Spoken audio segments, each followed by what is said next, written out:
Përmirësoj shëndetin e zemrës tonë këtë vit me këto 4 këshilla shumë thjeshta. Këshilla numër 1, 150 deri në 300 minuta aktivitet të moderuar kardiovaskular në javë. Kur themi aktivitet të moderuar, është fjala për aktivitet gjatë të cilit mundemi të mbajmë një bisedë me dikë, pra kur nuk jemi të mbushur atë shumë frymëso nuk mundemi të flasim.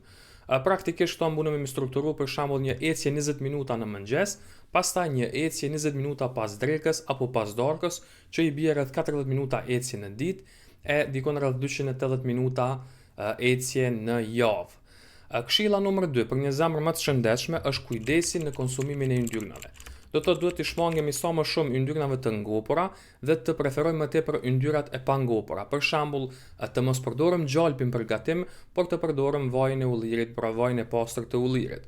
Këtu vlen përmenden disa ushqime që janë mjaft të shpeshta dhe që kanë nivele të larta të yndyrave të ngopura, për shembull ushqimet fast food siç janë picat, pastaj sallamet e ndryshme, kashkavallet e ndryshme, pastaj ëmbëlsirat me krema të ndryshme, gjitha këto pra janë të mbushura me yndyra të ngopura. Ndërsa shumë e rëndësishme përmendet këtu është konsumimi i yndyrave të pangopura, siç është për shembull konsumimi i peshkut, i cili preferohet që të konsumohet 1 deri në 2 herë në javë më saktësisht. Mirë, po kur themi konsumim peshkut, këtu përfshihet edhe konsumimi i sardinave të thjeshta që hasim nëpër marketet tona. Vetë se duhet kemi kujdes, sepse vaji që zakonisht haset brenda këtyre sardinave nuk është domosdoshmërisht vaj peshku siç mendojnë shumica e njerëzve, por shumë shpesh është edhe vaj i lulediellit.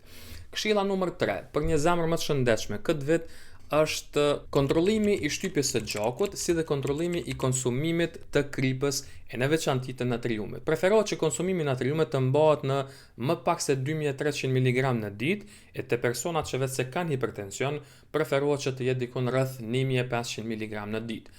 Për me kuptu praktikisht, një lugë e çajit i ka dikon rreth 2300 mg natrium, kurse 2/3 e saj i ka dikon rreth 1500 mg natrium.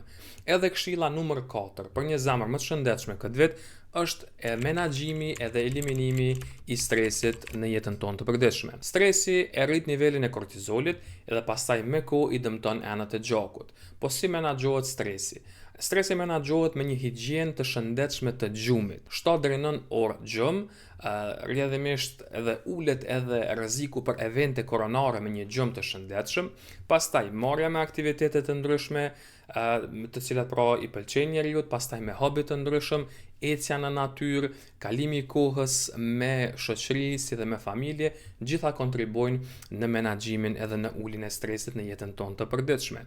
Një bonus këshill: nëse kur nuk i ke bë analizat e yndyrës, atëherë ndoshta viti 2026 është viti që duhet t'i bësh dhe t'i kontrollosh. Pra nëse përmbledhem në më pak se 10 sekonda për një zemër më të shëndetshme këtë vit, ecje 40 minuta në ditë, konsumim i sardinave shpesh 1 deri në 2 herë në javë, pastaj kontrollim i kripës, pra më pak se një lugë çaj krip, si dhe stresit në x të kuq.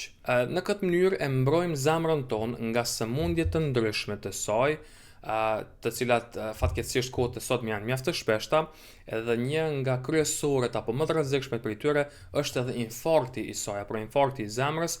E nëse do me ditë më shumë për infarktin e zemrës si patologjinë vetvete, atëherë të ftoj që ta shikosh këtë video.